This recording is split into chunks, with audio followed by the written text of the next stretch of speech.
Olá, viajante! Eu sou o Leonardo MacLeod da Ordem dos Horadrim e trago para vocês um pouco do conhecimento coletado pela Ordem. Por isso, Fique um pouco e escute. antes, anos se tornaram décadas e então séculos, levando a milênios de tempo decorrido. Gerações de Nephilim, mesmo com as vidas notavelmente longas que diziam ter possuído, faleceram.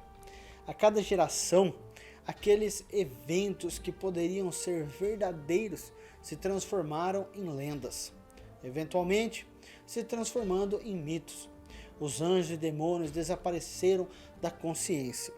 Os próprios Nephilim lentamente se tornaram meros mortais, não diferentes de nós. A humanidade começou a povoar o mundo, assim como seus ancestrais Nephilim.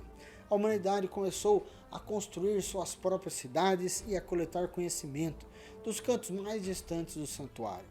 Vários textos relatam que os seguidores druidas de Vasili se retiraram para as florestas do norte de Skogland, onde formaram centros de aprendizagem para alcançar a harmonia com o mundo natural. Em outro lugar, os sacerdotes do culto de Hatma observaram seus ritos esotéricos em uma vasta cidade subterrânea sobre as selvas orientais. Poderosos grupos de bruxas Eso se esforçaram para sintonizar com as forças elementais do mundo em sua busca pelo que consideravam a magia perfeita. Numerosos sistemas religiosos exóticos também floresceram durante esse tempo. O clã místico de magos Ta'an e o supersticioso oculto Skatsimi praticavam suas crenças em templos ocultos por todo o leste. Por todo o santuário, culturas e civilizações em evolução se formaram e abraçaram suas próprias explicações para o universo e seus mistérios, dando origem a duas visões divergentes: misticismo e fé. Em seus termos mais simples, o misticismo é o estudo do homem, da ciência e da magia, as forças visíveis e invisíveis que moldam o mundo ao nosso redor. Mais do que isso, a raiz do misticismo é o desejo do homem de se tornar senhor de seu próprio destino. Em oposição a isso está a fé, a visão de que o homem deve colocar sua confiança em poderes além da compreensão mortal para determinar seu destino e estabelecer diretrizes éticas e morais pelas quais viver. O choque entre essas ideologias está no cerne da existência da humanidade. Ele moldou nossa história de maneiras profundas e irrevogáveis, e acredito que continuará a fazê-lo enquanto os humanos caminharem neste mundo. Como prova, precisamos apenas olhar para o início da história registrada, que foi desencadeada por uma onda do misticismo. A magia em todas as suas formas foi estudada e formalizada em escolas e disciplinas distintas. Em Keijan, o que agora é o Kirguistão, essas escolas evoluíram para clãs de magos, os mais proeminentes dos quais foram os Vijarei, os Enead e os Amuit. Os Enead eram uma escola voltada para encantamentos e transmutação da matéria. Seus membros usaram a aplicação prática para afetar o mundo ao seu redor, enquanto o clã Amuit mergulhou na ilusão e se esforçou para manipular a realidade e nossa percepção dela. Os Vijarei, não vou falar agora neste momento porque eles têm uma participação ainda maior na nossa história. Eu vou comentar sobre o que eles faziam, sobre todos os estudos dele mais para frente, tá? É importante notar que nem todos os membros dos clãs de magos eram feiticeiros. Os clãs eram sociedades étnicas e culturalmente distintas, com suas próprias leis, costumes, artesãos e mercadores. Além disso, cada clã era definido por sua adesão a uma escola particular de magia. Embora apenas a casta maga estudasse esta vocação, a disciplina de cada clã, no entanto, permeou todos os cantos da sociedade. evidenciando-se em coisas como arte e vernáculo religioso. O crescente poder dos clãs de magos tornou seu envolvimento nos assuntos de governo de Qejan inevitável. O Al-Hakish, ou Conselho de Magos, uma organização que expulsava membros de cada um dos principais clãs, foi formado para governar ao lado da monarquia do rei e suas guildas poderosas. A liderança do conselho era alternada para um representante do clã diferente a cada lua nova. Apesar das rixas violentas e dos preconceitos arraigados que parecem ter existido entre os clãs, o conselho prosperou por gerações. Eu li relatos de que, eventualmente, os membros principais da linha real do reino tornaram-se pouco mais do que fantoches. O poder verdadeiro residia nos clãs dos magos. Infelizmente, esta era de relativa paz e estabilidade não duraria. O desejo do homem de sondar os segredos do mundo e os reinos invisíveis além logo levaria à calamidade. Os Vigerei estavam convencidos de que espíritos moravam no santuário e em lugares fora do mundo físico. Embora os feiticeiros do clã não pudessem se comunicar diretamente com essas entidades, eles acreditavam que o contato era possível. Assim, o objetivo principal do Vigerei passou a ser o de aperfeiçoar as artes de conjurar e invocar espíritos. Por anos, o clã conduziu experimentos e pesquisas empíricas sobre as práticas de druidas e necromantes, ambos os quais contataram espíritos com sucesso à sua maneira. No entanto, apesar de todo o intelecto e dedicação combinados dos magos Vigerei, eles podiam ouvir apenas um sussurro dos seres dos Vigerei. Jared Harash era um dos membros mais esquecíveis dos feiticeiros Vigerei. Como um jovem acólito, ele aspirava um dia a representar seu clã no Conselho de Magos, mas ele sempre foi ofuscado por seus pares mais talentosos. Sua crescente frustração veio à tona quando seus pais e irmã foram mortos durante uma disputa de curta duração entre os clãs Vigerei e Amoit. Enquanto seu coração se agitava de fúria e raiva com a tragédia, Harash estendeu a mão para os espíritos e fez contato, obtendo sucesso onde tantos de seus companheiros feiticeiros haviam falhado.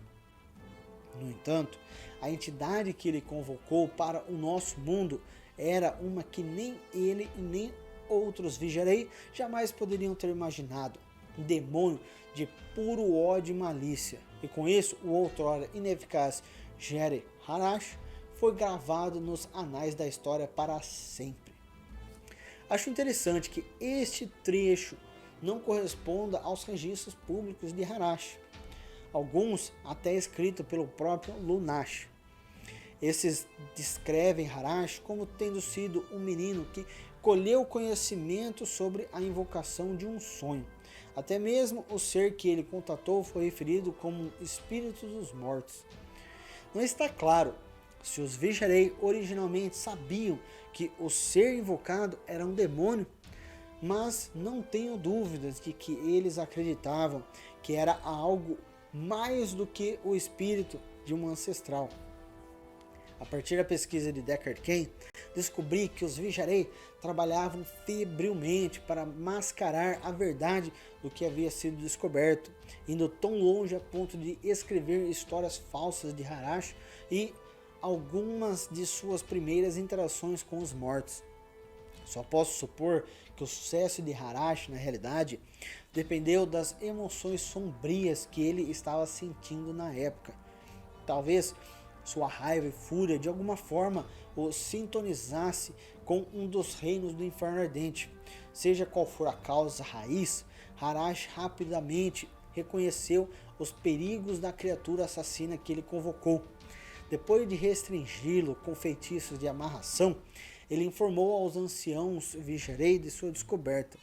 É de extrema importância notar que, no momento da descoberta de Harash, os malhos supremos do inferno ardente tomaram conhecimento da existência do santuário pela primeira vez.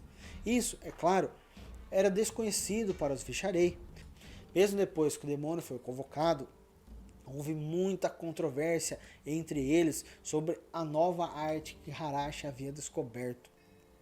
Alguns dos feiticeiros temiam que essas entidades perigosas não pudessem ser totalmente controladas e representassem uma ameaça para o mundo inteiro. A única coisa que todos os membros do clã concordaram foi que a existência de demônios deveria ser mantida em segredo. Isso explica a sua recontagem da descoberta de Harash e sua disposição de adotar a mentira de que eles estavam apenas se comunicando com os espíritos dos mortos. Ao fazer isso, o clã poderia reivindicar a inocência de qualquer delito, caso os poderes que estavam experimentando levassem ao desastre. Foram tão bem sucedidos nessa farsa que os Visharei acabaram por ficar conhecidos como o Clã dos Espíritos. O Visharei eventualmente ficou confiante de que se pudessem controlar um demônio, eles poderiam controlar outros. Os feiticeiros do clã começaram a convocar mais e mais lacaios do Inferno Ardente para o santuário por curtos períodos. Enquanto o clã não tinha intenções de usar os demônios como armas, os magos concluíram que havia muito a ser aprendido com essas criaturas sobre o universo e novas formas de magia. Infelizmente, como já testemunhamos muitas vezes ao longo da história, a ganância insaciável da humanidade e o desejo de poder dominaram os Visharei. Depois de ter experimentado os poderes demoníacos proibidos, o clã decidiu que, com suas novas habilidades, poderiam escravizar os habitantes do inferno e usá-los para dominar não apenas Kejan, mas também o mundo inteiro.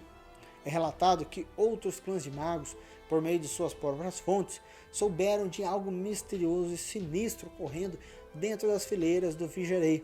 Quais ações foram tomadas pelos outros clãs à luz dessa inteligência até agora escapou de minhas investigações.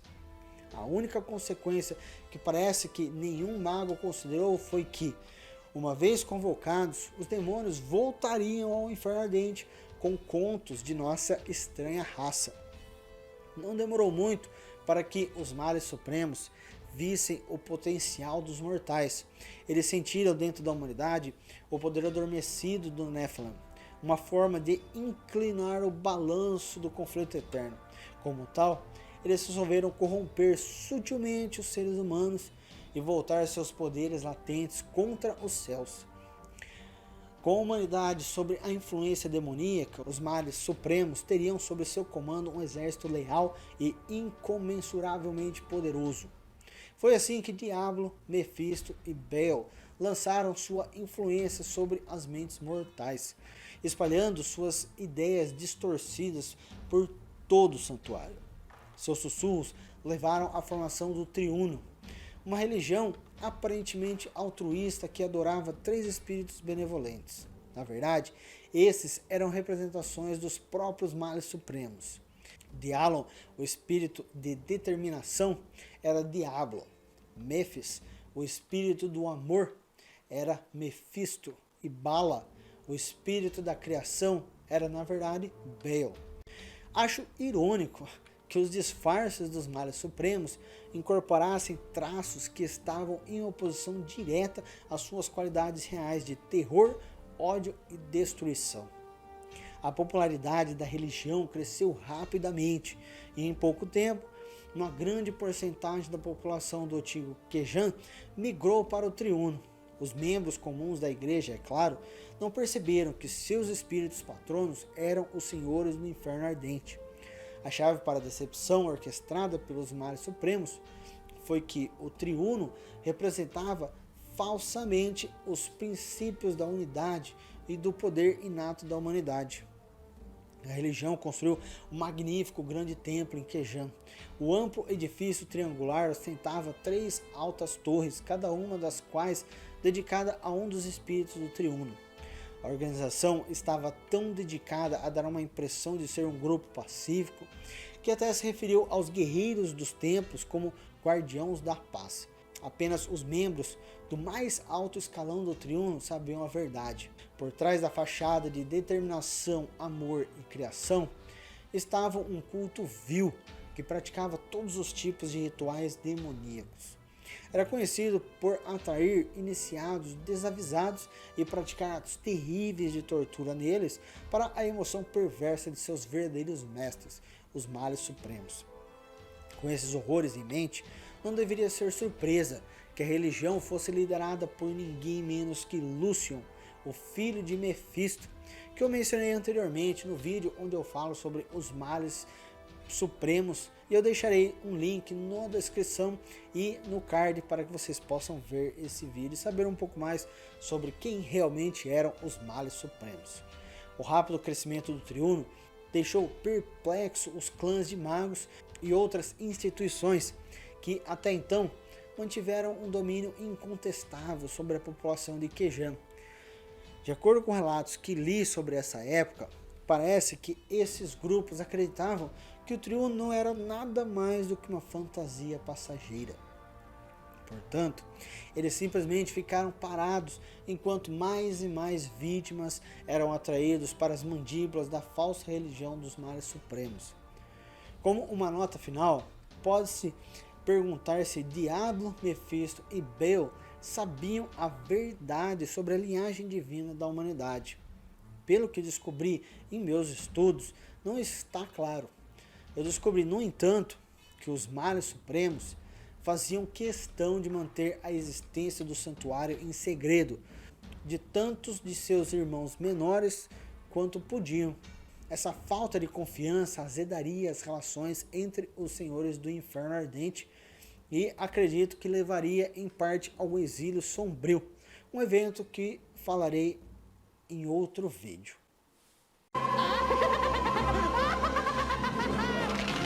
Voltaram, né? E isso é tudo por hoje, infelizmente. Porém, há muito conhecimento para compartilhar da Ordem. Antes de sair, não esqueça, primeiro, se você não faz parte da Ordem dos Horadrim, clique no botão inscrever-se para fazer parte da Ordem. Segundo, deixe seu gostei para que o YouTube saiba que esse conhecimento deve alcançar outros. Dessa forma, você pode ajudar a espalhá-los pelos 4 cantos do reino. E em terceiro lugar, marca o ícone do sininho para que você seja notificado sobre novos conhecimentos para serem compartilhados. Até a próxima vez, que os antigos deuses possam guiá-lo em seu caminho.